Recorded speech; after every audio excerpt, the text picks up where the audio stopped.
You ready, kid? Aye, aye, Captain. Okay, good. So last time we proved what is, in my opinion, the most important result in calculus, or single variable calculus, which is the fundamental theorem, the FTC, in two varieties. So I'll do a quick review of what we proved last time. Then I want to grind through several examples to see how this is used, and in particular to review the notation, the dx, that this little reminder you put in the integral. Dx tells you that x is the variable and everything else is a constant. So we'll review that. I also want to tell you about this other definition of integral that you'll probably see. People discuss Riemann sums and the Riemann integral. So this is a different formulation of the integral which turns out to be totally equivalent to the one that we did. So it's exactly the same, but I want to prove that and explain the different definitions so you see if this pops up later in life, you'll know what it is and that you can apply all the results you know to that integral as well. And then finally we'll do this, start moving on to what's called indefinite integrals, which is just finding an antiderivative for something.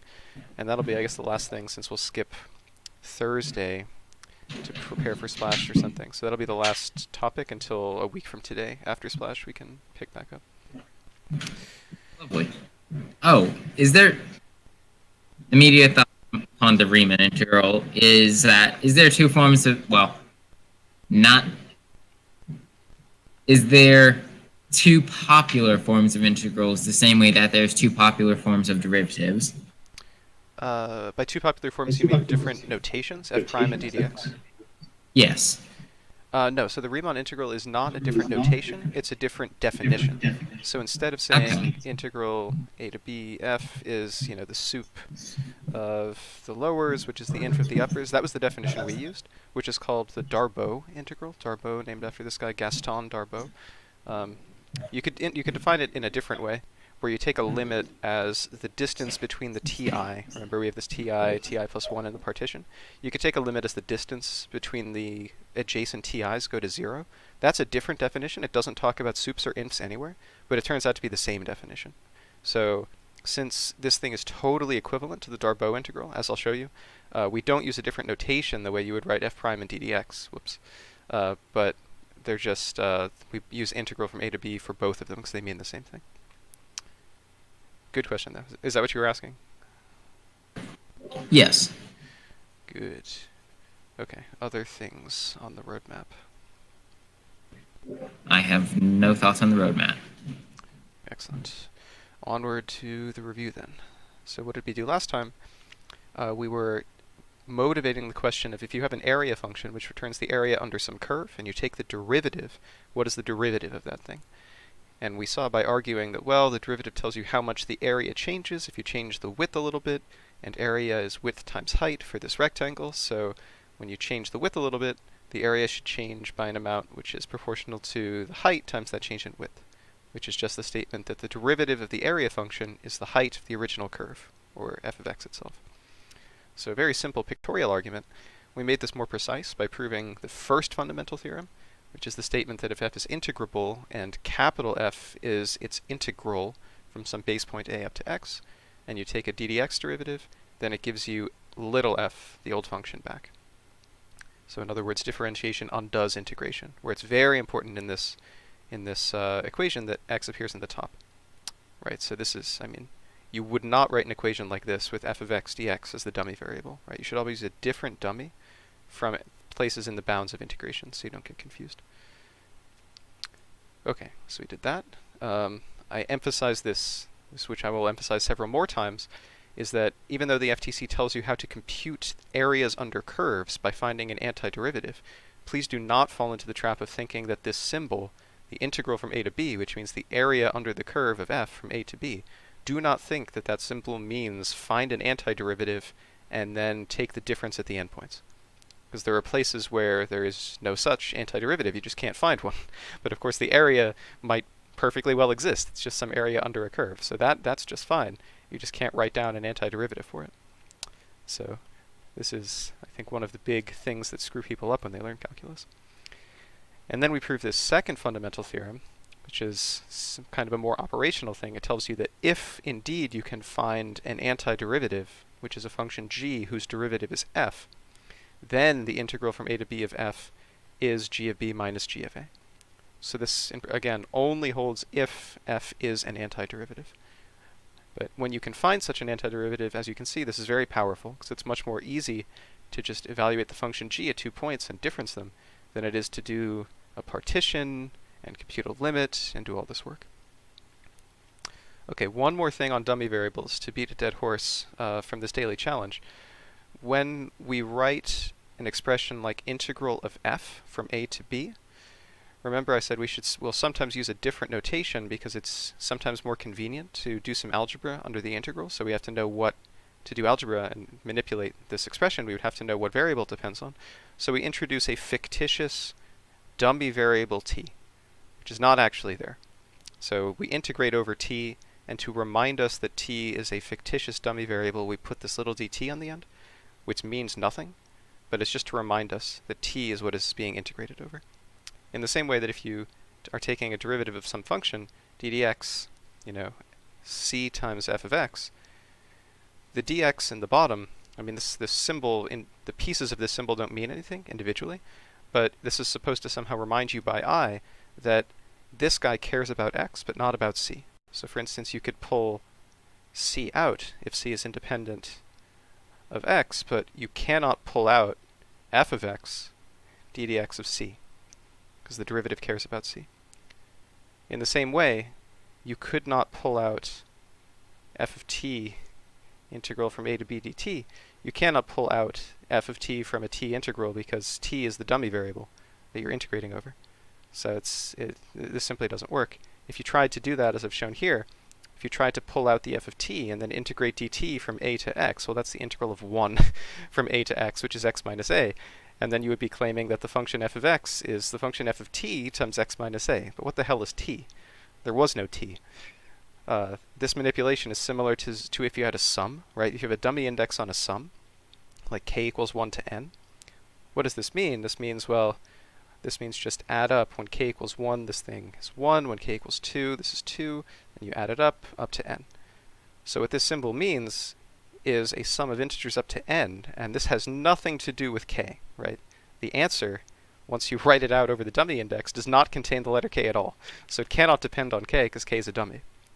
But if you made the mistake of thinking, well, k is an actual variable, I can pull it out of the sum, then you would say this is apparently equal to k times the sum from k equals 1 to n of 1.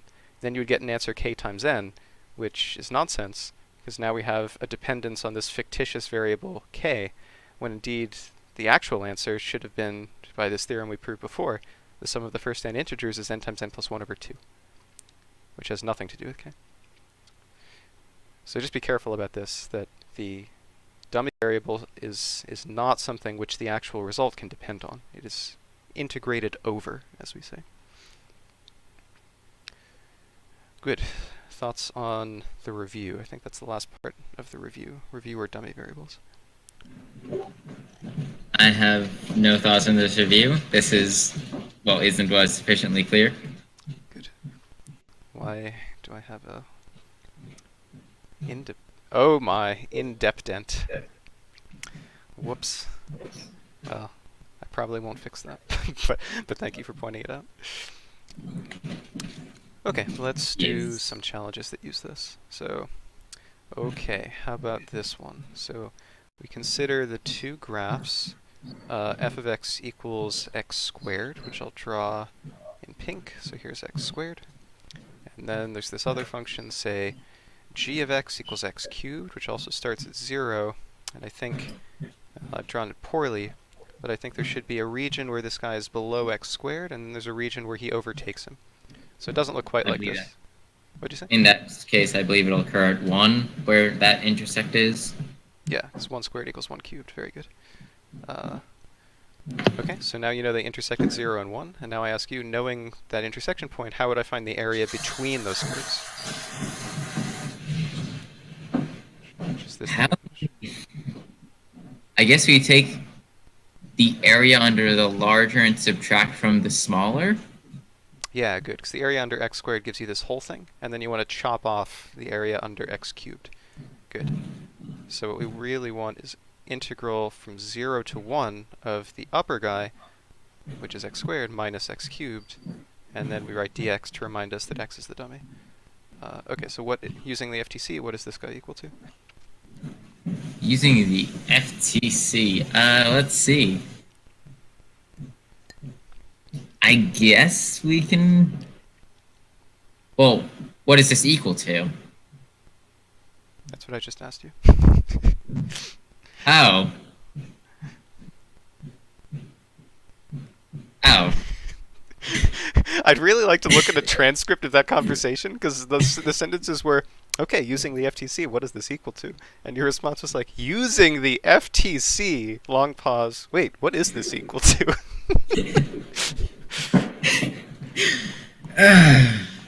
What is life? What is lemons? What is love? Baby, don't hurt me.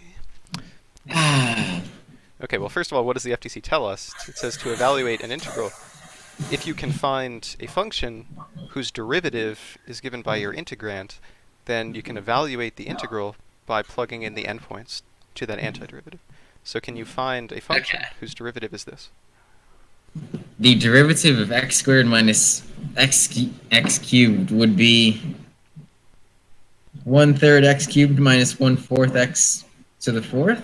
Yeah, so 1/3 x cubed. This is just backwards power rule, right? So 1/4 x to the 4th. I'm going to introduce this notation. People often either put a square bracket or a bar, or sometimes both. Here, I'll just put the bracket. You put the bracket, then a 0 on the bottom, and a 1 on the top. All this means is take what's in brackets, plug in the top one, and subtract what you get when you plug in the bottom one. Right, so that's it's just this. It's just to save writing. So if I do that, plug in the top minus plug in the bottom, what do I get? We are going to have 1/3 minus 1/4 minus 0. Good. And I believe this is what, if I can do arithmetic, this is 1/4 is 3/12, I believe. So this thing should be 1/12. Whoa. Good. So it's not a super impressive answer, but if we think about what we've done, this is something we never could have computed in a geometry class, right? We have no formula for the area of this region. It's very strange and curved and has pointy things on the ends, but we were able to do it in just 3 steps using the fundamental theorem. So simple calculation, but quite powerful. Indeed, here's a somewhat more artistic rendering of that region, but the result is the same. You take an antiderivative, plug in the endpoints, and get a 12th. So again, just to emphasize, the symbol here means find this area, but the technique we use to evaluate it is using antiderivatives, which the FTC guarantees us will work whenever we can find such antiderivatives. Good. How about this somewhat more complicated one? So I'm going to define a function f of x, which says first take the input x and cube it, x cubed, and then find the area of this weird function between the 2 endpoints a and x cubed.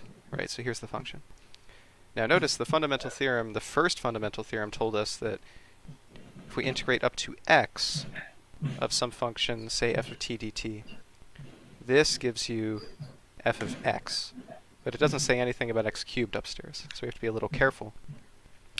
So if you want to evaluate this guy, the hint is to write it as a composition of 2 functions. But if you wanted to evaluate the derivative of this guy, f prime, what do you think we should do? What should we do? It's a good strategy. Just repeat the question.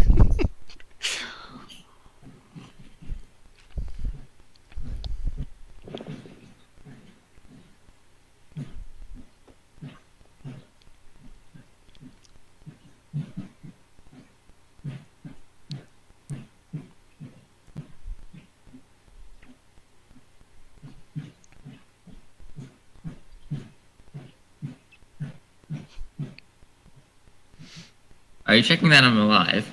I am.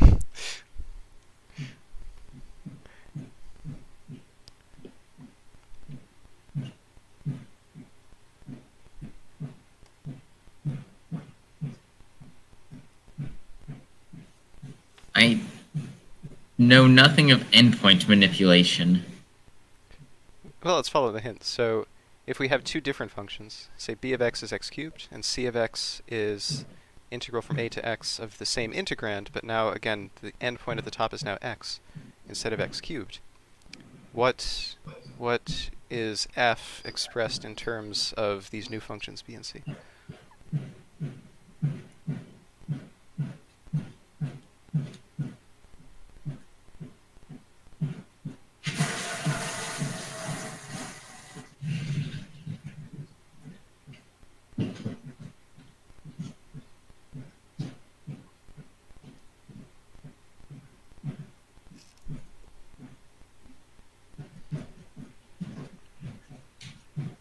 Just almost a total guess is f decomposition b of c of x.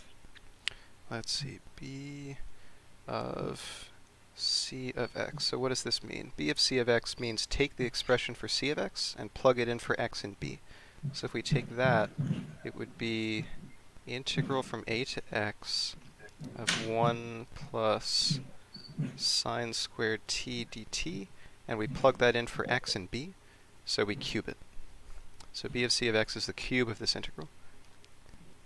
Looks like that's not quite what we want.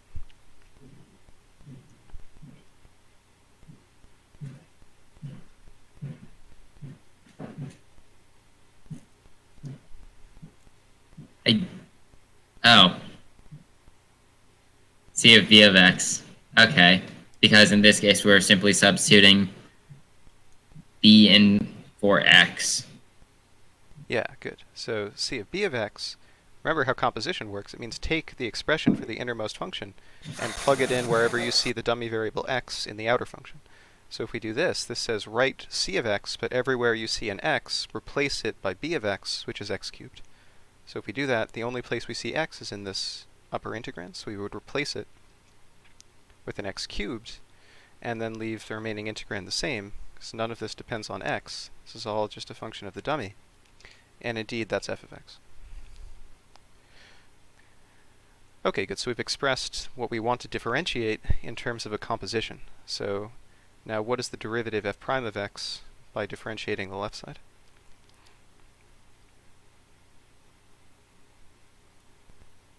Oh, geez, my father walked in. What's going on? Okay, f prime of x is by the chain rule going to be c prime of b of x times b prime of x. Good. Okay, and then what are each of these? What is c prime of b of x first? Well, first just what's c prime of x? That's easier. What's c prime of x? C prime of x is -1 times 1 plus sine squared. Whoa. Wait, What is the never variable? mind. I'm getting overkill. What is the variable and what is the dummy? The variable is x. Taking the derivative with respect to x simply undoes the integral. Right, so what is this? This is going to be 1 over 1 plus sine squared of x. Good. In particular, sine squared x, not sine squared t. Very good. Okay, so then what is c prime of b of x? That means replace everywhere you see an x, replace it by b of x. So what is that? So c prime of b of x is going to be 1 over 1 plus sine squared x cubed. Good. Okay, now the easiest piece, what is b prime of x? I think it's 3x to the second. Very nice. Okay, so now we'll just multiply those together. The b prime gives us a 3x squared upstairs, and then downstairs from the c prime of b of x is a 1 plus sine squared of x cubed. So I think this is right. Notice this has no integral, right? So even though the original function seemed rather complicated, we just needed to take a derivative and then account for this extra factor upstairs with the chain rule, which just gave us a 3x squared. And the results is fairly simple. I mean, this is just a form expression. Good. Okay. So indeed, the solution will tell us that's c prime of b of x times b prime of x, which is, again, 3x squared over 1 plus sine squared x cubed. Very nice. Okay, thoughts on this kind of simple example? I have no thoughts. I do have pierogies to eat, though. Can you eat and math at the same time, or should we take a break? I can eat and math at the same time. Okay. Good. All right. Now I'm really going to fuck with you. So I've defined a function f, and I've conspicuously not labeled what is the variable, because I'm going to ask 3 different questions which have different interpretations for what is the variable of f.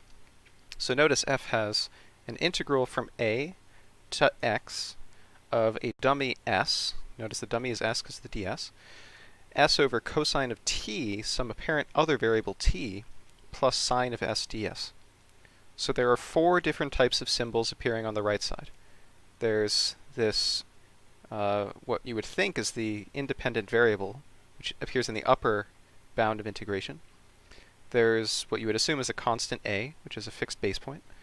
There's the dummy s, which appears in 2 places in the integrand, and then the reminder ds to tell you it's a dummy. Then there's a second independent variable t. So this is t and x are genuine variables, a is a constant, and s is a dummy. So I'll ask you 3 questions.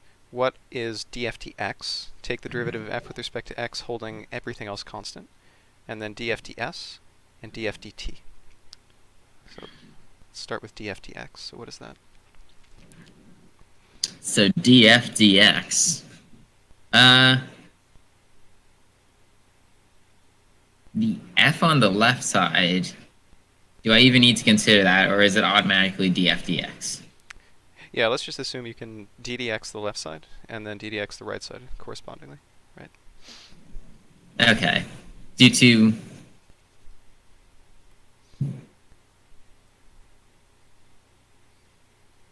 Okay. So this is simply df over dxe. Don't know why I say over. It's df equals x over cos t plus sine x. Good. Very good. So, indeed, by the fundamental theorem, since we're integrating up to x, this ddx somehow undoes the integral and replaces the dummy with x. So indeed, that's df dx. Now the tricky one, df, what is df ds?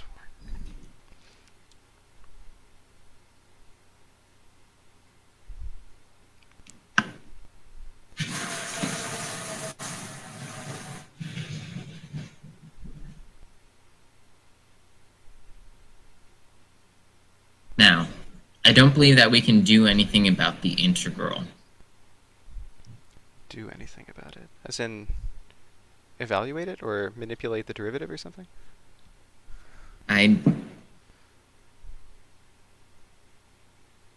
Since we are integrating up to x, I don't see what we can do. Yeah, so let's think of an easier example that might make this more obvious of what's going on. So what if we had a different, I shouldn't call it f, what if I have g of x, which is just the integral from a up to x of, I don't know, s squared ds. How would we evaluate this? Well, you would apply the fundamental theorem. You would say this is a third s cubed, evaluated at a and x, and then you would say that's a third times x cubed minus a cubed. So now what happens if I take this answer and take the derivative with respect to s? What is dds of this thing?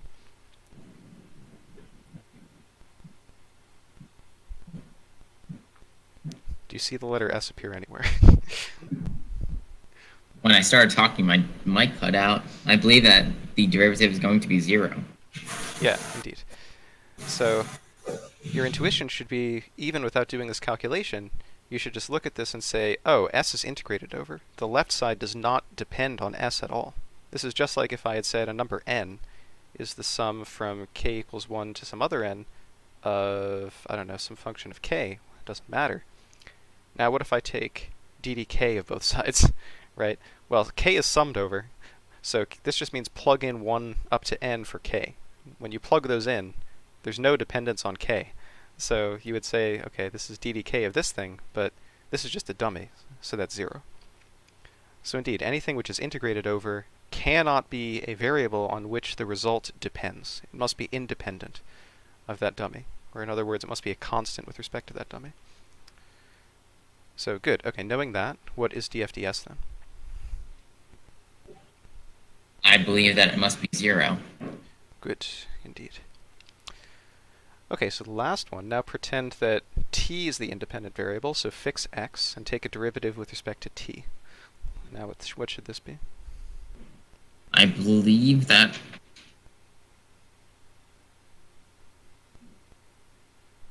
Well, isn't this lovely?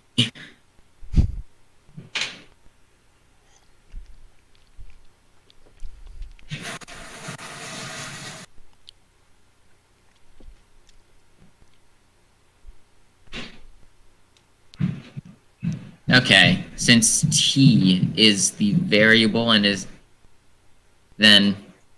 Well, since t is the variable, then x is a constant. Good. And I believe that a constant area has a derivative of 0. Oh, that's not true. I mean, what if the constant area were 1 and 2? So you say 1 and 2 are constants, therefore this area is 0. The hell it's 0. Look, I mean, it's positive. Just because the endpoints are constants doesn't mean that the thing inside is 0. The thing inside depends on t, right? So if I change t, I'm finding the area under a different curve, so the answer is different, right?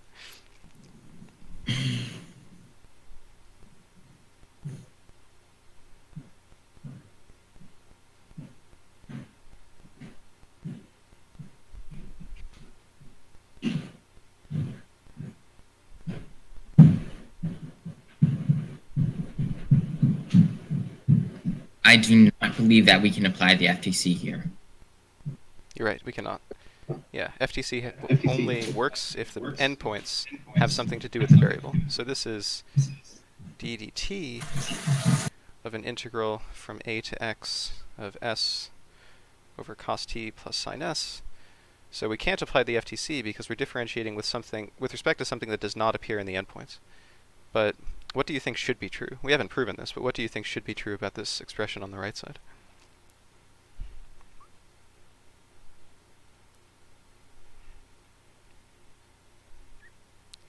In particular, should derivative commute with integral when the endpoints and variable of differentiation are unrelated? Should they commute, do you think?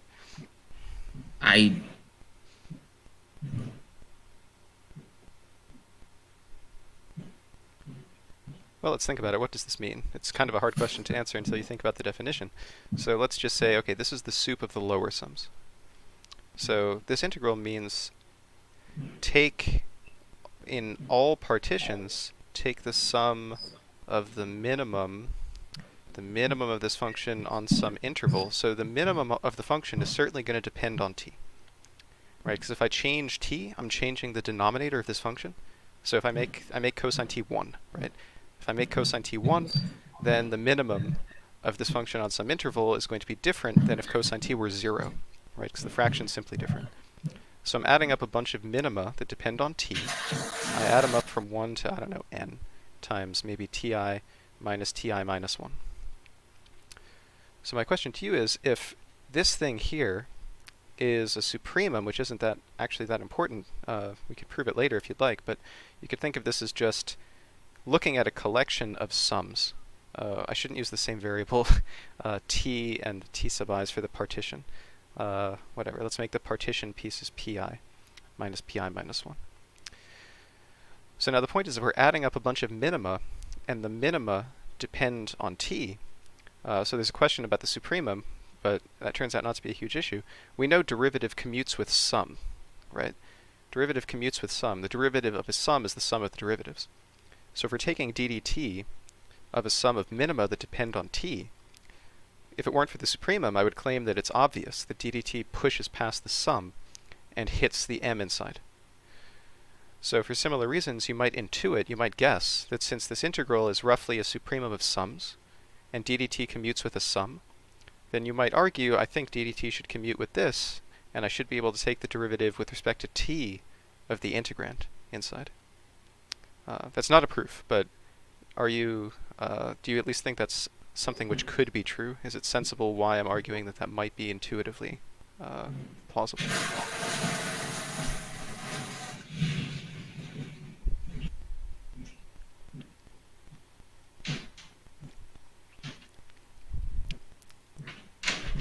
Okay, silence means I guess it's probably not plausible.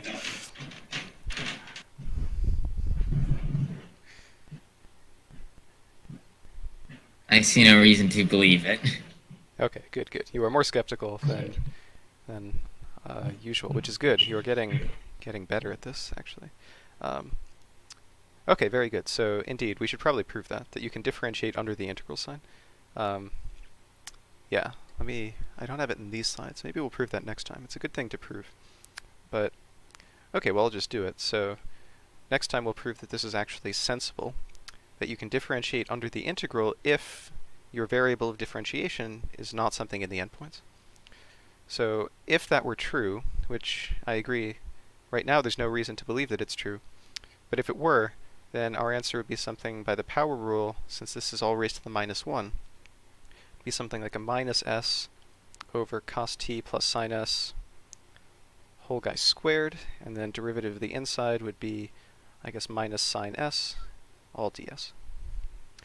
So I'll put an exclamation point because this is if we are allowed to differentiate under an integral sign, then this would be the case. Okay, good. So the point of this was to emphasize the different roles that variables can play. You can have an upper endpoint whose derivatives are going to be evaluated using the FTC. A dummy variable is not something on which the result can depend.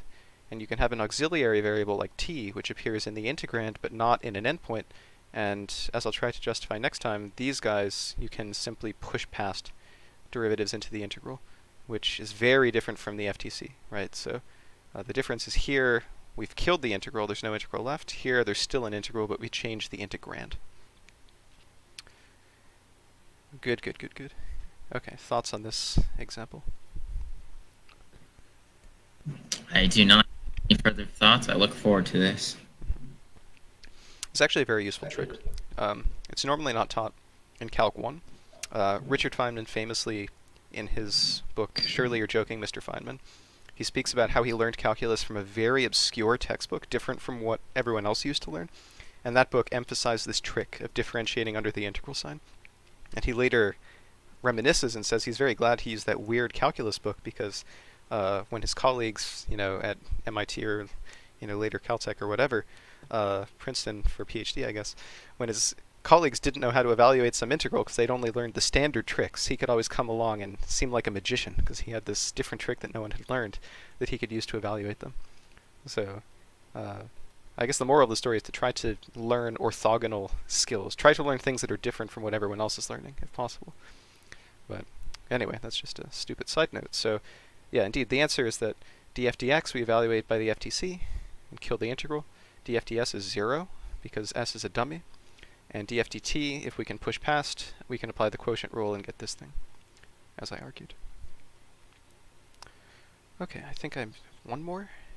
Yeah, okay, so this is even harder. Now, what are we doing here?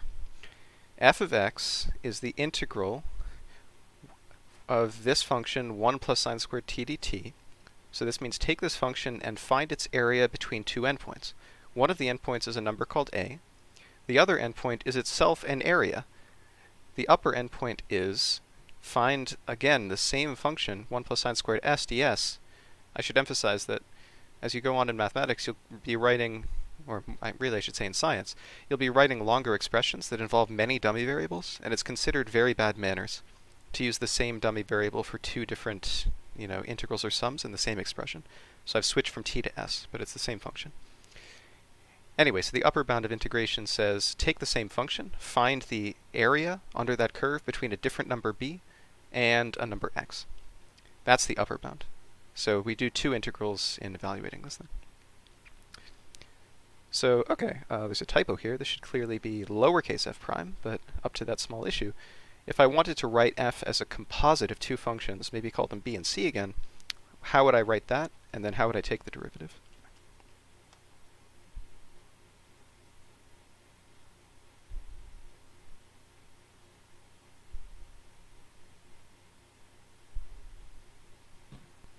I'm here and thinking. What do you say you're thinking? Yeah. Good. Think for as long as you need.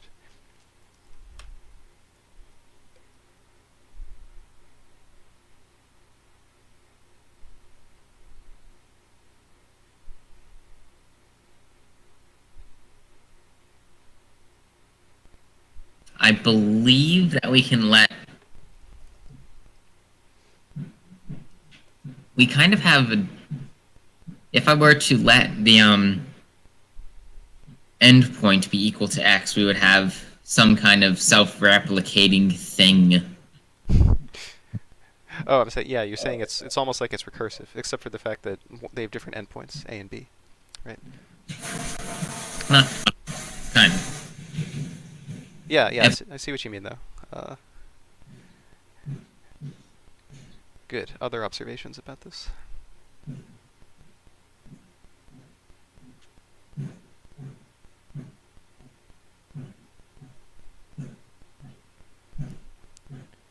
Well, it's the same function, clearly. Just with it in. Well, they're different functions. So the top one is the integral from b to x, and I mean they only differ by the endpoint. So let's just write them out.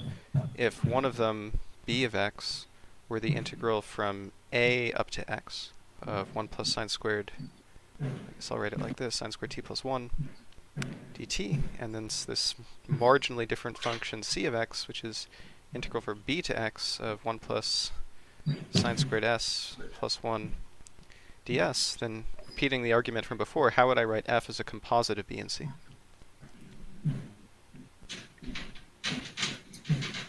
Let's see. F is going to be... Oh, wait. Yeah, this is reasonably easy.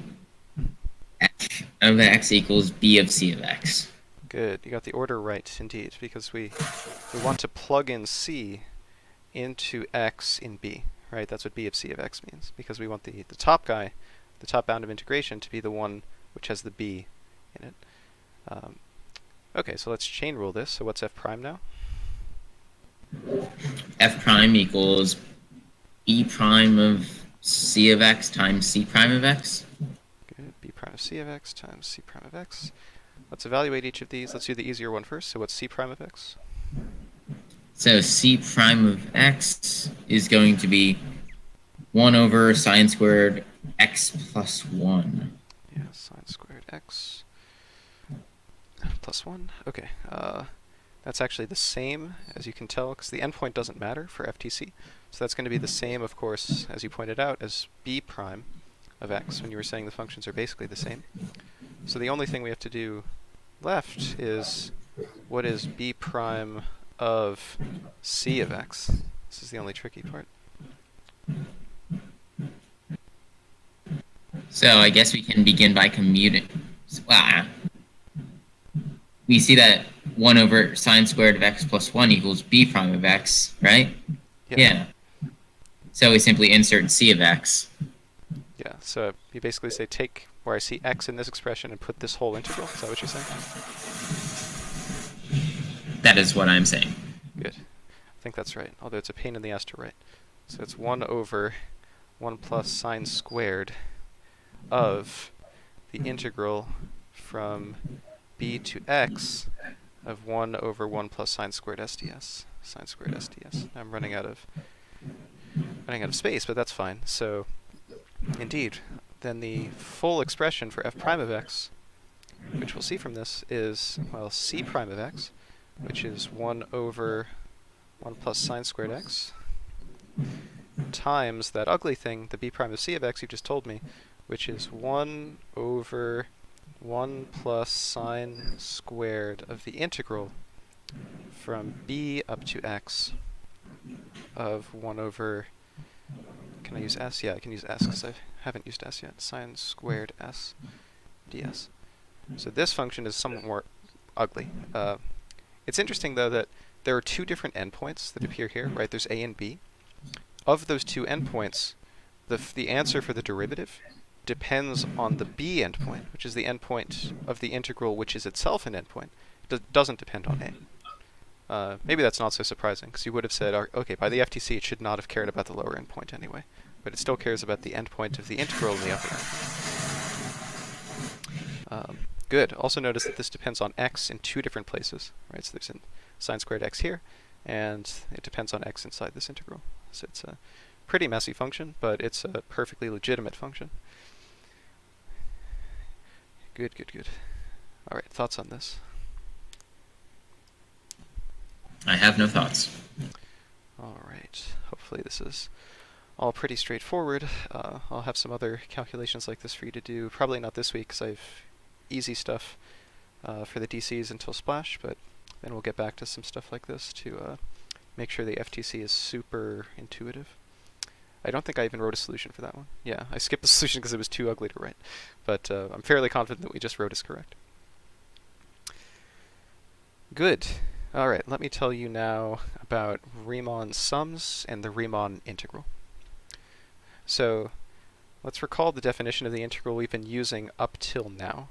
So I've just called this the integral, but in math circles this is sometimes called the Darboux integral, again named after Gaston Darboux.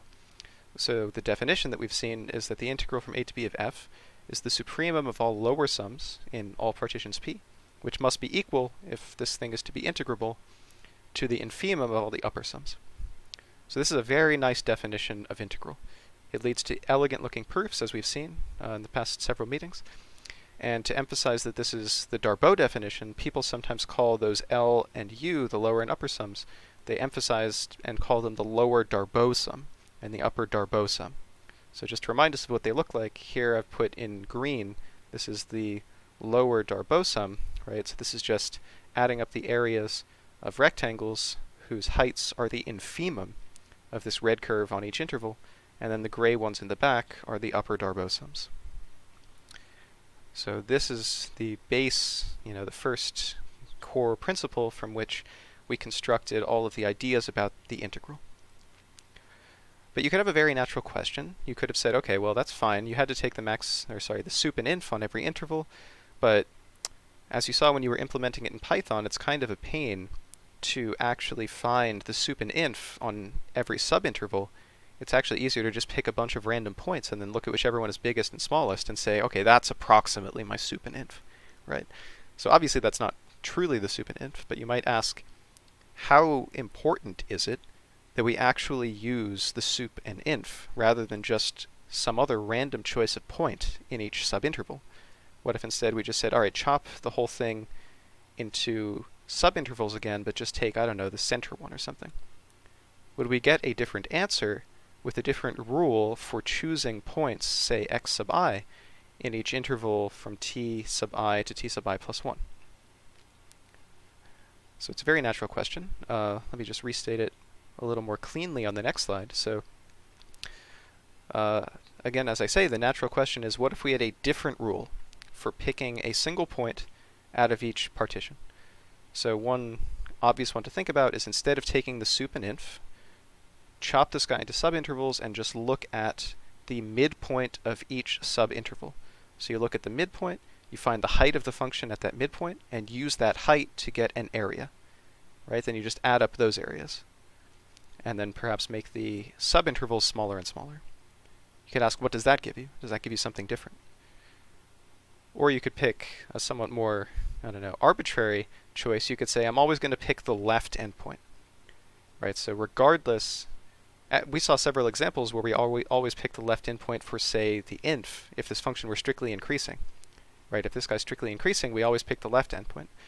But you could say, I don't care if this thing is increasing or decreasing, I'm always going to pick the left endpoint, no matter what, right? As you see, I'm always picking left and building my rectangles by taking the height at the left endpoint.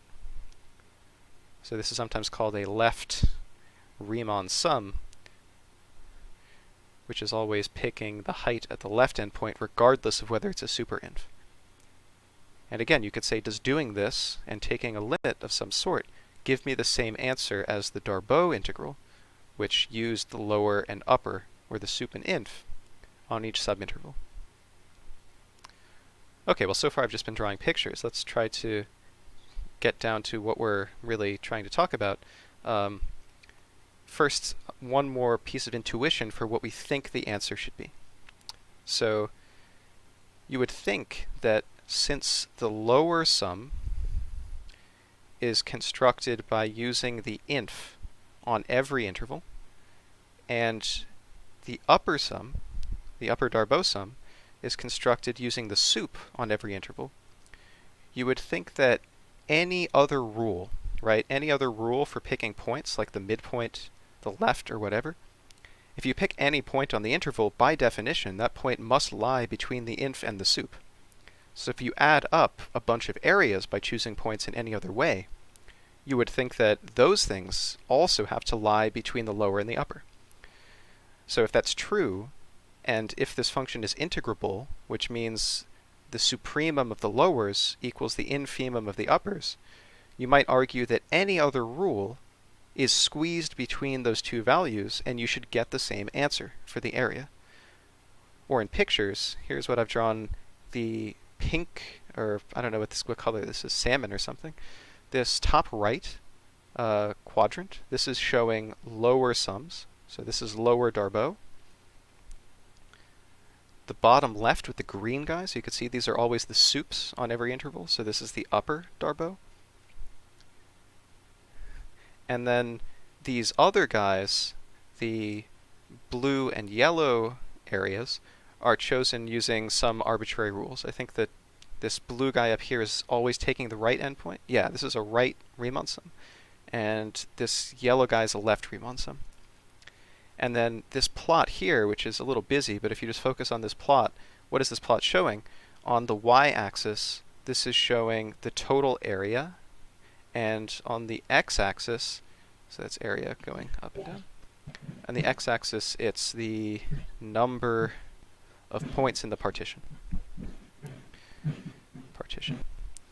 So the argument I'm trying to make is that no matter how we're choosing these points, as the number of the points in the partition gets very large, since the lower and upper guys converge to the same value, any other choice should get squeezed between them and give me the same area as we make very large partitions.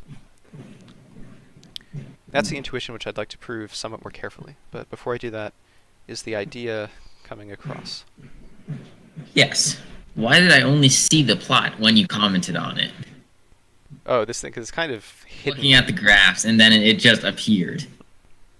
It's good timing, I guess. It just popped out at you. Oh, it didn't even pop out. I was like, wait, there's a plot there? And then there was. There's so much going on in this picture. There's too many things. There's barely anything going on. There's 5 things going on. Okay. Now a definition. Okay, so this is the Riemann sum. So definition, as usual, we'll choose a partition. So let P be any partition t0 up to tn of an interval, closed interval from A to B. As usual, we require that the first point of the partition, t0, be the left endpoint A, and the final point tn be the right endpoint B. And now we say that for each I, so for each I we get one of these little subintervals, ti minus 1 up to t sub I. And we say, suppose you have any choice of point x sub I. So you can pick using a different rule for each subinterval if you want. You could take the left endpoint for some of these guys, the midpoint for others, the right for others. You could pick a random point in the middle for some others. Simply any choice of point x sub I for each of those subintervals ti minus 1 to ti. So suppose we have those things. I guess I've gone out of order, so let me read the bottom one, because this is really the thing we're defining. If you pick any such set of points x sub I, we define the sum from I equals 1 to n of the function values at those chosen xi's times the widths of the intervals, ti minus 1. That sum is called a Riemann sum. Riemann sum.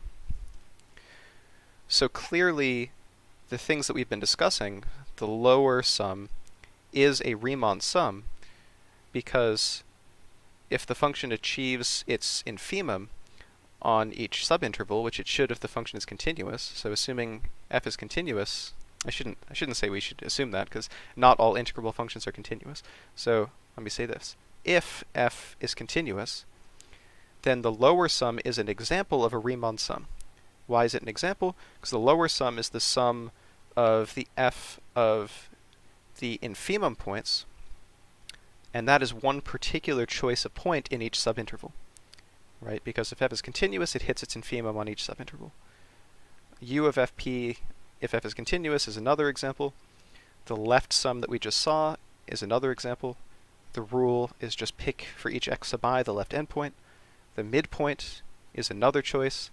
etc. So the point is that any such way of choosing some point out of each partition gives a different Riemann sum. That's the definition. The thing which I've injected as an observation inside of this definition for some reason, a random outburst here. For any such sum, I tried to argue a moment ago that for any such Riemann sum, the result must lie between the upper and lower sums, by the definition of sup and inf. Right? Sup is an upper bound, and inf is a lower bound on each interval. So that's the definition of Riemann sum. Questions on this definition before I prove some shit? I have no questions. Good. Did you discuss this in your biography of Bernard Riemann in 8th grade? No. I basically said, oh, hey, he's important. Yeah, sounds no idea any of the stuff that was going on. Sounds like what happens in 8th grade. No idea what's going on. It was in 9th grade, actually. 9th grade, I misremembered. I apologize. Damn it. This frustrates me. My memory is getting worse. I hate myself when I misremember things that friends have said. I feel kind of like a bad person. Okay. The main results, and the reason why I have not discussed the Riemann integral before, is because we don't get anything new by doing this. It's exactly the same as what you would get with the Darboux sums. And I'll make that precise in the following theorem. So theorem, suppose that f is integrable on a closed interval from a to b. Then for every epsilon greater than 0, there is a delta greater than 0, such that if you have any partition P with the property that the lengths of all the sub-intervals in that partition are smaller than delta, then the following equation is true. Any Riemann sum, this is a Riemann sum, any Riemann sum with any choice of x sub i's is close to epsilon, is within epsilon of the true value of the integral. Or in other words, any Riemann sum, absolute value, minus the true value of the Darboux integral, is less than epsilon. So this looks just like the definition of a limit, right? Normally we would have, f of x minus L is less than epsilon, which is saying that the outputs get close to the limit L. This is the same thing, it's just saying that when you make the partition small, the output of any Riemann sum with any choice of xi is going to get close to the value of the Darboux integral. Or in other words, when you make the partition small enough, Riemann is the same as Darboux. The limit as the lengths of the intervals goes to 0 in Riemann equals Darboux, or they're the same. So this is why we don't discuss the Riemann integral as much, because a function is integrable in the Darboux sense precisely when it is integrable in the Riemann sense, and the numbers you get from the two integrals give you the same answer. Okay, good. How do we prove this? It's actually a very slick, clever proof that I like quite a lot. So here's the proof. Again, as I've said twice now, note that any Riemann sum, so the Riemann sum must lie between the lower and upper sums, and the integral itself must also lie between the lower and upper sums by definition, because the integral is the sup of the lowers, which is equal to the inf of the uppers. So if this is the sup of something, it has to be at least as big as that, and if it's the inf of something, it has to be smaller than that or equal. So both of these guys lie between the lower and upper. Okay, so if that's true, if, I don't know how to write this, I guess I'll write a two-tiered inequality. This is supposed to read to say that both the integral and the Riemann sum satisfy this inequality, that they, that they lie between the lower and the upper sums. Okay, so if both of those are true, then if some guy hands us an epsilon greater than 0, and we are trying to prove that the Riemann sum is within distance epsilon of the integral, it's enough to prove that the left and right sides of this inequality are within distance epsilon of each other for all partitions. Why does that work? Well, I'll just say it one more time. If we're trying to prove these two guys are within distance epsilon, and we show that they lie on an interval from the lower to upper, and the length of that interval is smaller than epsilon, then there's no way that these guys can be further than epsilon apart, right? They lie on the same interval. The total width of the interval is epsilon, so they cannot be further than epsilon apart. Good. So if we want to prove these guys are close, let's just prove these guys are close. So that'll be easier. Okay, so we'll prove that. We're going to try to do this. Fine. So we start with the definition. When we defined Darboux integrability, we said any integrable function is bounded. By definition of bounded, that means you can find a number m so that the absolute value of f is always smaller than m on a to b. And now we use the definition of integrable, or not really the definition, but that reformulation we did in session 40, I believe, which is the statement that if this is integrable for any epsilon greater than 0, we can find some partition, which I call p star, such that upper minus lower in that partition is less than the number we picked. And in this case, the number we're going to pick, since we get to pick whatever one we want, you'll see it works out nicely later to pick epsilon over 2. What is epsilon? Back here. Some guy handed us an epsilon. So the guy hands you an epsilon, and then you find a partition that works for epsilon over 2. Okay, we're on the way, but what we really want to prove is that upper minus lower is less than epsilon for every partition with lengths that are small enough. We only have one partition, so we have to do something else. Okay, well, we certainly get to pick the delta, since we're trying to prove that we can choose a delta.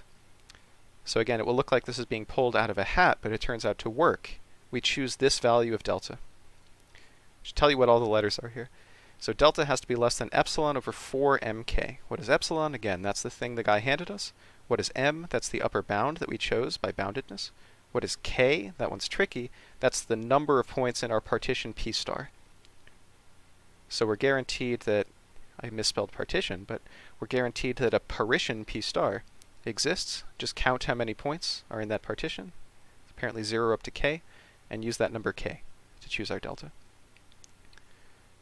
Okay, this is all magic at this point, but let's see that it actually works as a proof. So we've picked our delta. I have to show that any partition with length smaller than that delta will make upper minus lower less than epsilon. How do we prove it? All right, we have to show that it works for any partition where the lengths are small enough. So what we do is something very tricky. You start with the old partition p star, which I've shown here, or I'm drawing now in pink. Now you say, give me any partition you like, p, which I'll show in blue. I'm just drawing it totally at random. Maybe it looks like this. So the blue partition can have a couple different types of behavior, right? You can either have a piece of the blue partition which is entirely contained within a piece of the pink partition, or you can have something like this where 2 points of the blue partition straddle a point of the pink partition, right? There's a pink guy in between the two blue guys. Those are the only two possibilities. Either there's no pink guy between the blue guys, or there's at least one. So let's handle those separately. We're going to break up the sum into those two pieces. So what is the sum we're trying to make small? We want to make the sum upper minus lower, which is the sum of all of the sups minus the infs on every subinterval, in particular in the blue partition. We want to make that sum times the widths less than epsilon.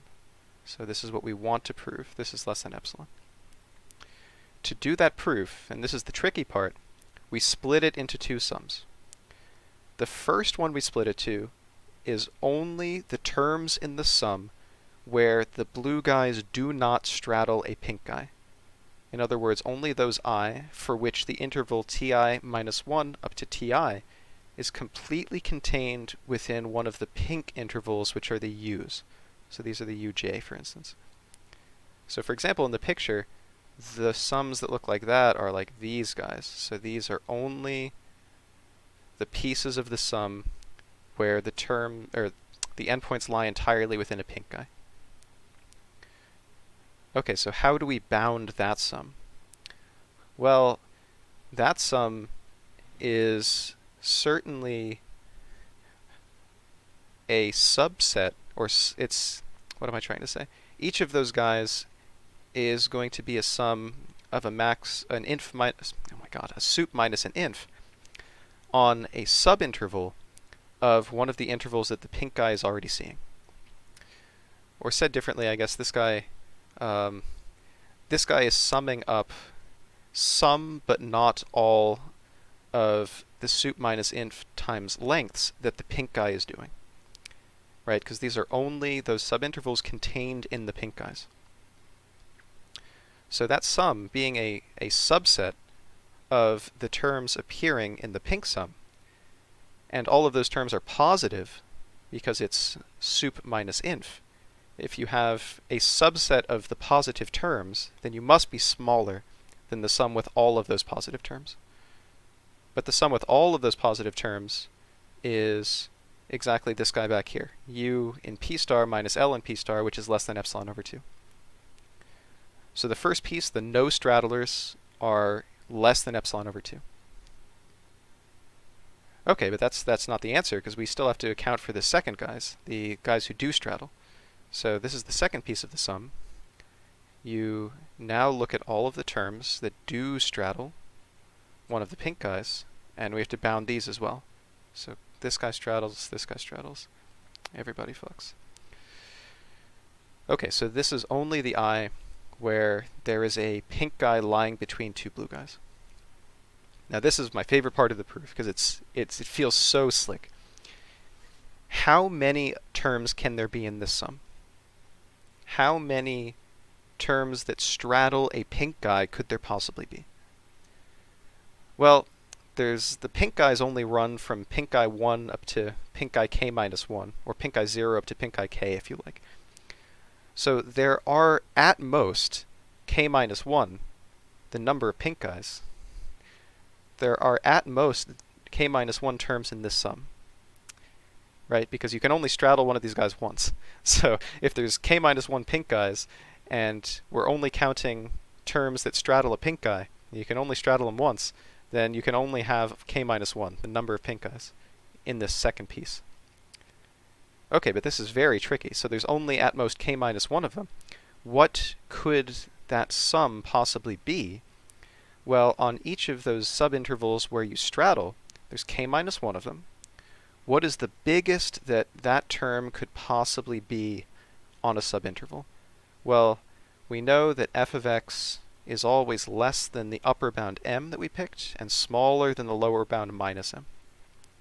So the biggest number that the sup minus the inf could possibly be, m sub I minus m sub I. At worst, this could be the biggest that the function ever gets minus the negative of the biggest that it ever gets, which is 2m. So each of these terms, at worst, could possibly be 2m times the width of the interval, but by definition we said that all of the widths in this interval are less than delta. So at worst it could possibly be k minus 1 times 2m, the worst case sup minus inf, times delta. But now for the coup de grace, now you see why we picked the delta we did a moment ago. We said delta is smaller than epsilon over 4mk.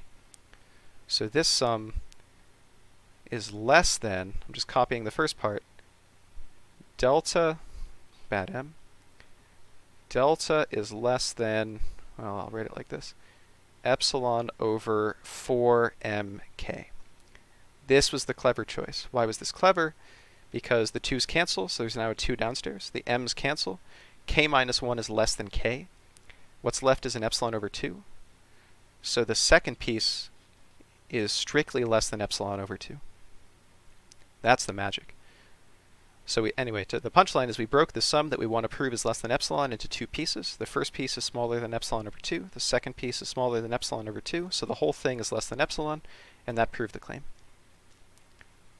So the punchline, the thing to remember about this is any Riemann sum, picking any point in the subinterval you want, will get arbitrarily close to the Darboux integral if you make the partitions fine enough. That's the punchline. Okay, thoughts on this shit? I have no thoughts.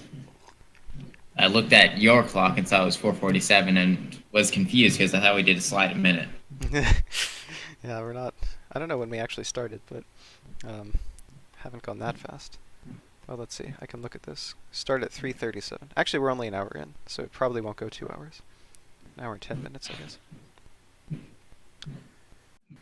Okay. A couple more comments on these. So this is just for your own spiritual well-being. But anyway, so other texts, other calculus books, as I said, define the Riemann integral. So they define this as saying take any Riemann sum and make sure the lengths go to 0 in some limit, and that defines an integral. So if you see that in another textbook or in your AP course, you can rest assured that you can apply all the same results we have proven for the Darboux integral, because we just showed that whenever Riemann exists, Darboux exists, and their values are equal. So you could have said, why did you choose to use Darboux, Christian, instead of Riemann? Maybe choosing any point at all is more intuitive. I like the Darboux integral because it makes the proof easier, right? You're trying to prove something, and Darboux tells you explicitly how to pick points on each subinterval, right? You take the sup and the inf. It's much easier to write proofs when you know you're picking a sup and inf, because then you could write down inequalities. Let's say every point is less than this guy and greater than this guy. It's harder to write proofs with Riemann because you don't know shit about the points you're picking, right? Pick any xi in a subinterval, which is a bit trickier. Okay, so if these two integrals are the same, you could ask, all right, that's boring. These two give me the same thing. Are there any integrals that give me different things, or more general things that agree with this integral whenever they're both defined, but maybe are defined in a more general class of functions? And the answer is yes, there's a lot of them. I'll show you two of them here, the more popular ones. So one is called the Riemann-Stieltje integral, which is named after, it's a generalization of the Riemann integral, named after this other guy who I think was some Scandinavian or from Holland or something, Dutch maybe. It was Dutch, I think. This Riemann-Stieltje integral is written integral a to b of f of x dg of x. So here the placeholder means something. Roughly speaking, you integrate one function f with respect to a different function g. And g doesn't even have to be continuous or differentiable. So this guy will reduce to the integral that we've been using, Darboux, if you plug in the function g is just x. So, I mean, if g of x is x, then this is just dx, and the notation looks similar, and indeed, it's chosen so that that actually works. So this is genuinely better, in the sense that you can do more integrals with this than you can do with Riemann. It's not perfect, though. It fixes some of the problems, but not all of them. The king of all integrals, the best one, is the Lebesgue integral. This is the most general.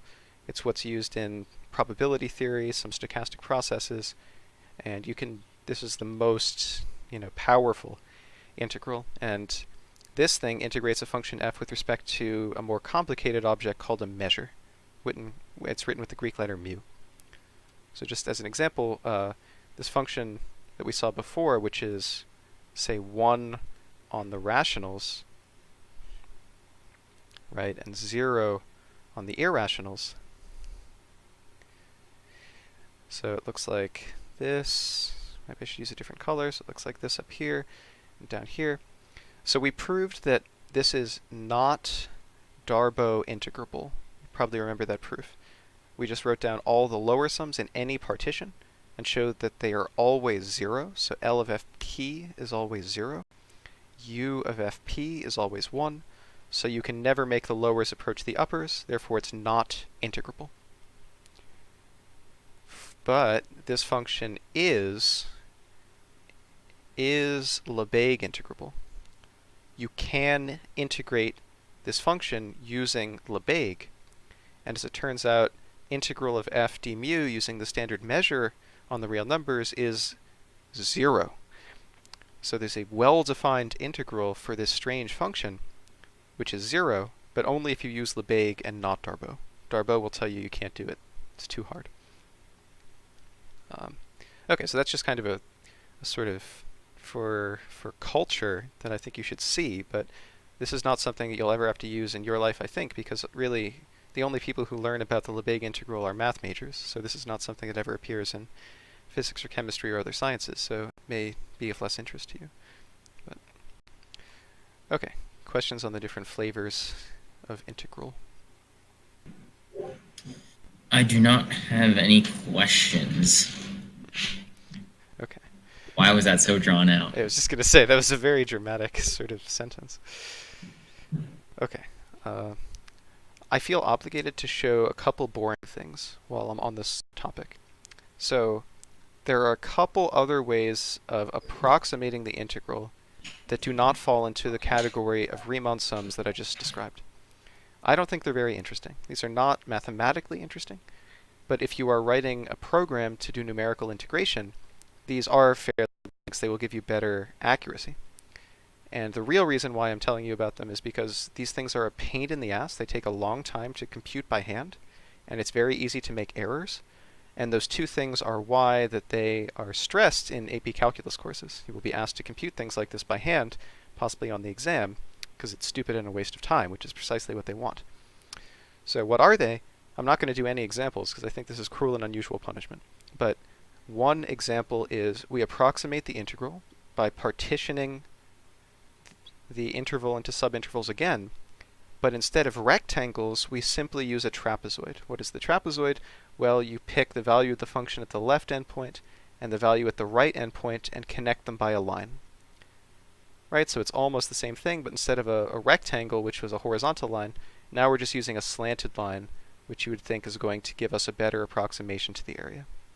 So we just use slanted lines, and as we know, a quadrilateral with, a slanted line and a straight line on the opposite sides like this is called a trapezoid. So whatever, I mean, it's pretty obvious that as the partitions get fine, this is going to give the same answer as the regular integral, so I don't care. The second tedious thing is called Simpson's rule.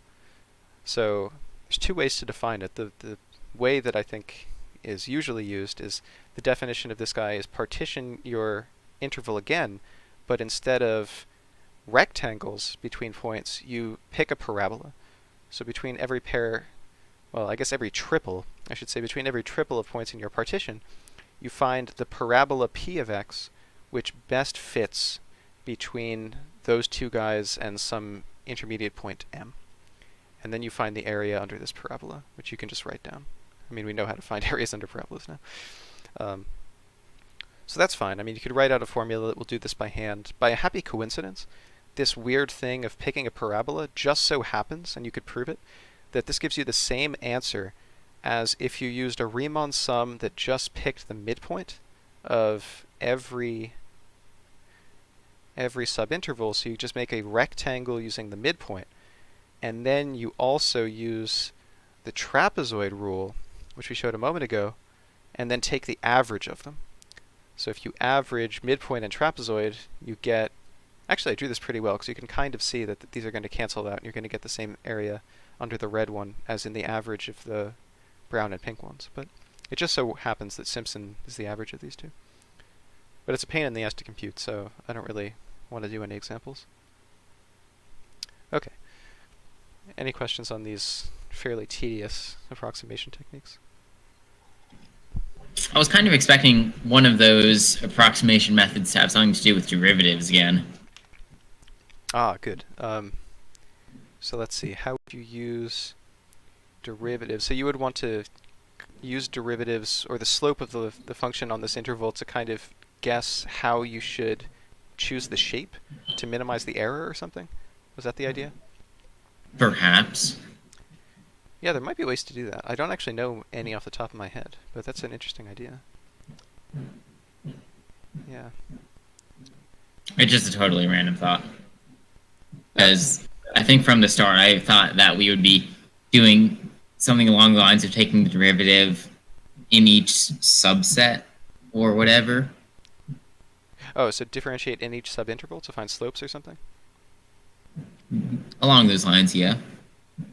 Yeah, we could certainly do that. I'm just trying to think of what would be the best way to use that data to make the approximation better. If you know the slopes of these guys on every subinterval, how would you use that? Maybe you would try to find places where it's moving very... Yeah, where the derivative is big, you probably want to... That's probably the way to use it. Yeah, find derivatives of this function everywhere. And places where the derivative is big, make your partitions smaller. Right, so you want to use very small partitions in places where the derivative is big, because it's changing a lot. So that's where you're going to pick up a lot of area. But where the guy is not changing very much, you're allowed to use bigger partitions, because there will be less area. Maybe that's one way to use it. Or less error in the area, I should say. It's an interesting idea, actually. Yeah, I'll think more on that. Other thoughts on approximations? have no other thoughts. Oh, 5 slides, it seems. yes. This is really... And we What'd you say? started. I think we're going to finish ahead of schedule. I think so too. I went a little faster than usual because I'm highly stimulated on lots of caffeine. I finished my 2-liter Mountain Dew, or almost, except for this. Jesus. Does that Mountain Dew have caffeine as well? Yes, caffeine but no sugar. How much caffeine? Let's see, 54 milligrams of caffeine per 12 fluid ounces. This has 6 of those, so that's 300 milligrams of caffeine. Good. Isn't that nearly poisonous? No. An adult can... I think FDC or World Health or one of those people that make recommendations about how much stuff you're supposed to eat, they say the maximum amount of caffeine you're supposed to have in a day is 1,000 milligrams, or a gram. I regularly have 1,500 per day, and I'm not dead, so whatever. Why? IDK. You do tolerance. Yeah, my tolerance is quite bad. Okay, so let's talk now about antiderivatives, because we know they're very important from the FTC, because if we can find an antiderivative, we can evaluate integrals of f easily. So here's a pretty straightforward exercise. I've just given you the antiderivative. So here's a statement about derivatives. If you take this function capital F of x, which is x log x minus x, I've just taken its derivative for you. I mean, you can see this very quickly. What's the derivative of this by the chain rule? It's log x plus x times 1 over x. So that's log x plus x. And then I subtract a 1, or sorry, log x plus 1, sorry. Then subtract 1, which just gives me log x. So anyway, I'm just saying the derivative of this is this thing. Now I will ask you to use that data. Using that data, what is the integral from a to b of log x dx? I believe since we are given the... Okay, so we are told that the antiderivative is x log x minus x. Good. Of the thing that we have in our integral. Yeah. Okay. So I believe we can just do x log x minus x, but substitute b for x. Yeah, substitute b and then substitute a, right? Right. Yeah. So we could just, I mean, it's just some number. It's maybe a pain to write out, but it's, I guess, b log b minus, don't forget the parentheses, a log a minus a. A log. Yeah, a logga indeed. So it's plug in top minus plug in bottom. So it reduces this fairly tedious calculation to something very mechanical. So indeed, as you told me, we should simply use the antiderivative, plug in top minus bottom, and get b minus quantity, a log a minus a. So I've hinted at this before, but I just want to say it officially now. We're going to introduce this bar notation. So vertical bar with a then b, by definition, means evaluate the expression to the left at b, and then subtract the evaluation of that expression at a. F of b minus f of a. So we can write what we've written above as the integral from a to b of log x dx is x log x minus x bar a to b. Right, so that's just notation, nothing magical.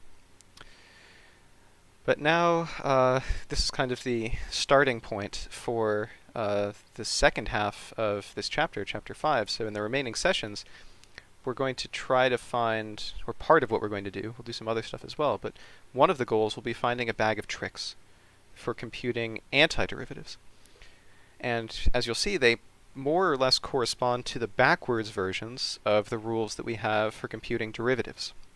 Right, so we have a product rule for derivatives, which is going to turn into a rule for finding antiderivatives or integrals, which is called integration by parts, for reasons which are mysterious to me. I don't know what that word means. We have a chain rule, which will give us a rule for evaluating integrals, which is less mysteriously, as you'll see, called U substitution, and so forth. So we're going to get a bunch of tricks to compute antiderivatives of functions. But I would just like to emphasize again that in the most general class of functions, if you write down just kind of any old function, usually you cannot find antiderivatives of that function. For nice ones that we can write down, like sine, cosine, just pretty functions, we can often just write an antiderivative explicitly. But for the overwhelming majority of functions, besides the nice ones, you just can't write down an antiderivative in terms of nice functions. So I'm going to define a new term to make that more precise. So here's the definition. An elementary function is any function that can be written as a formula that only involves addition, multiplication, division, and composition of the familiar functions we know: polynomials, trig, inverse trig, logs, and exponentials. So for instance, e to the cosine of 3x squared is elementary. X squared plus 1 over x cubed plus x squared plus 5 is elementary. Sine inverse of log of 1 over x, whatever. Just any combination: add, subtract, multiply, divide, compose, polynomials, trig functions, inverses, logs, and exponentials. All those things are called elementary functions. The punchline of this is that although maybe this, if you gave this definition to someone in like Alg 2 or pre-calc or something, they would say, why are you picking a word for that? That's my universe, right? That's all I know about. The only functions I've ever heard of are functions that can be written in that way. Why would you pick a word for it?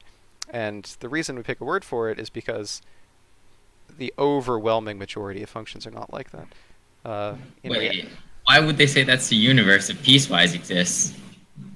Oh yeah, okay, well, you usually don't include piecewise in this definition, but if you like, you could expand this to also include piecewise functions or something. But even with piecewise, you don't get much better. So if we're just drawing the universe of functions, if here's elementary, and maybe you have a slightly bigger one that's elementary plus piecewise or something, piecewise isn't a huge deal. The point I'm making is that the space of functions is vast, and most of them you can't write in any way in terms of elementary, piecewise, whatever. You just can't write anything down for it. The overwhelming majority of functions lie out here.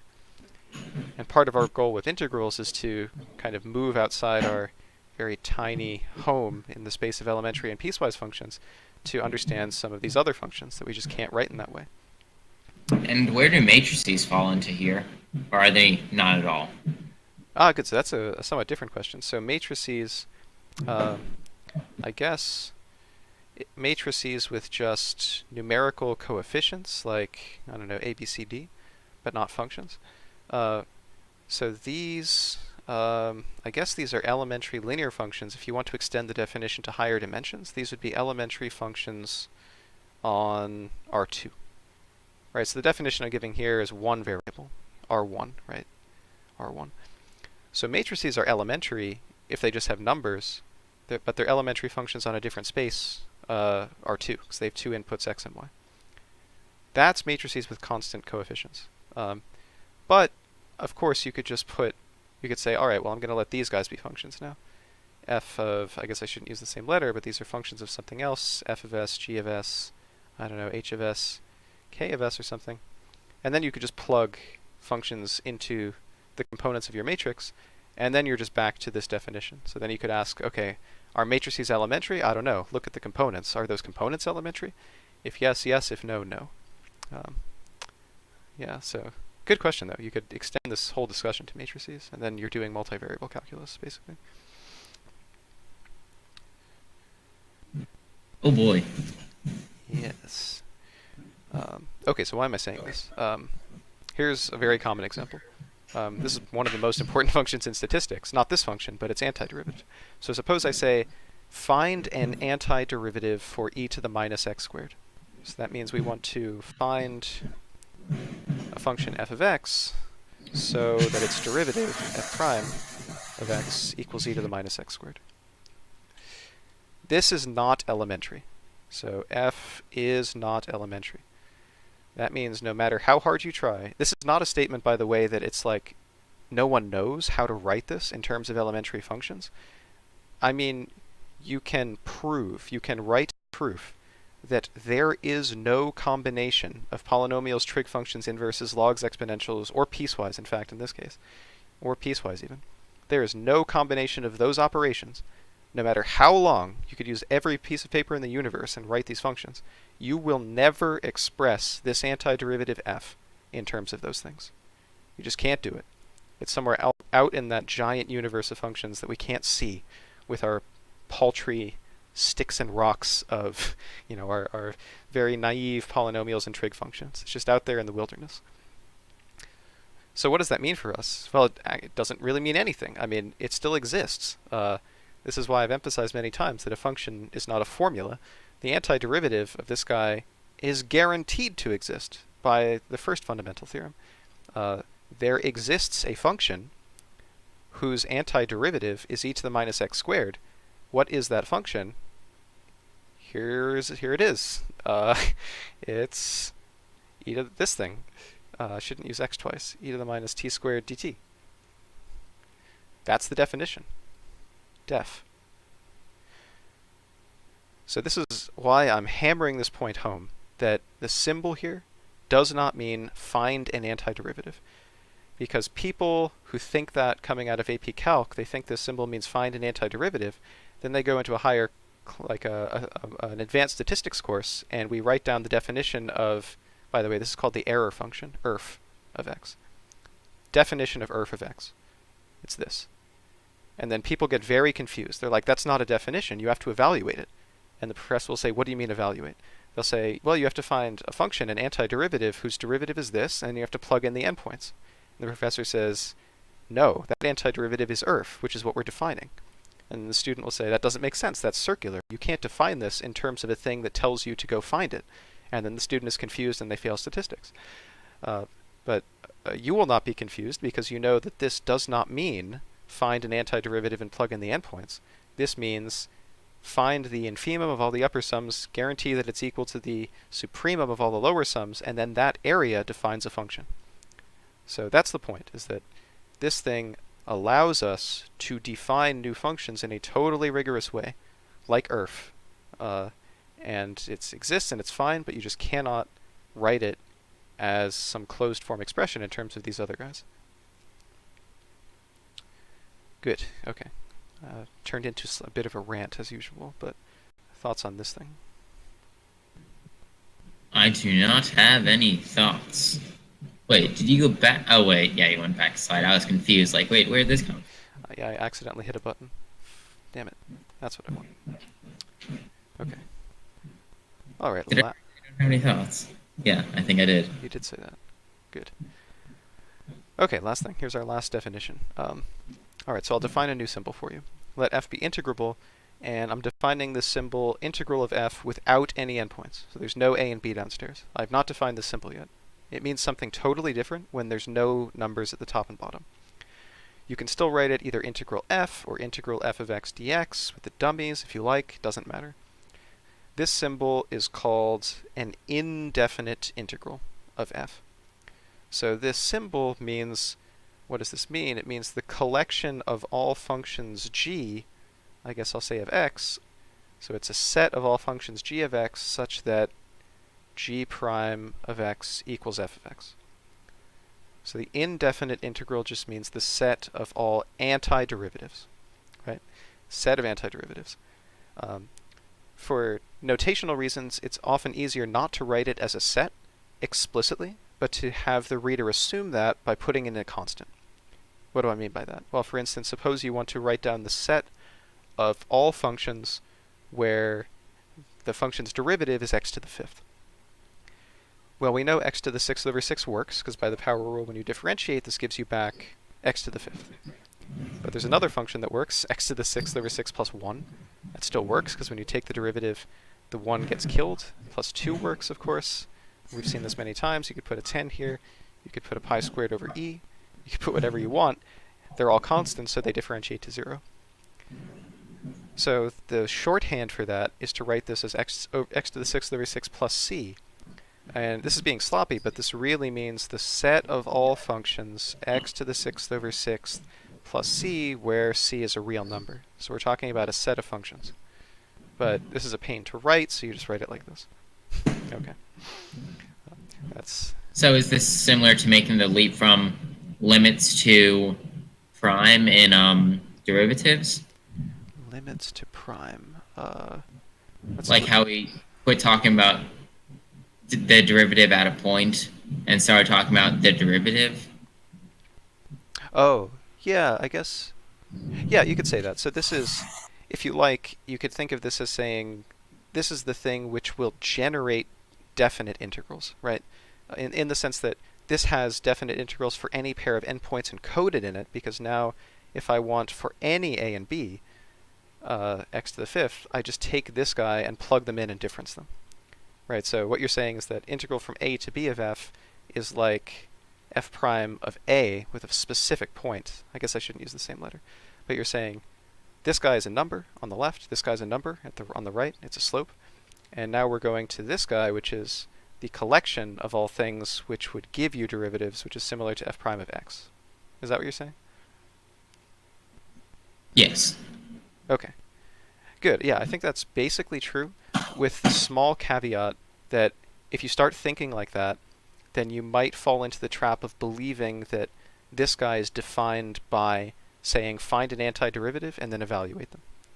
Right? Because if you think of this as saying, okay, this is just generalizing this, now we can plug in any pair of endpoints, you might think that that means any definite integral can be found by going to the space of indefinite integrals, picking one of them, and then differencing the endpoints.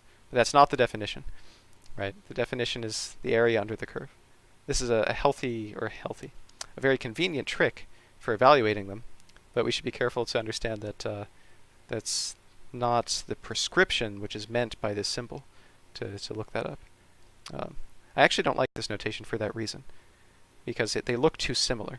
It makes you think that the integral from a to b with numbers, which is called a definite integral to contrast it with this, it makes you think that that symbol means, take capital F of b minus capital F of a, where f is some element of, this set of all antiderivatives. That's not what it means. In many cases, that is a procedure which will give you the answer, but it's not the definition of the symbol, which is something I'm probably going to say at least 100 more times before this chapter is over. But okay, yeah, modulo that small nitpick. Yeah, I think that's a good observation. It's a good way to think about it. Okay. Cool beans. Okay, that's all I have. We're slightly ahead of schedule, but lingering thoughts about anything on this? I do not have any lingering thoughts. When does your talking with Colin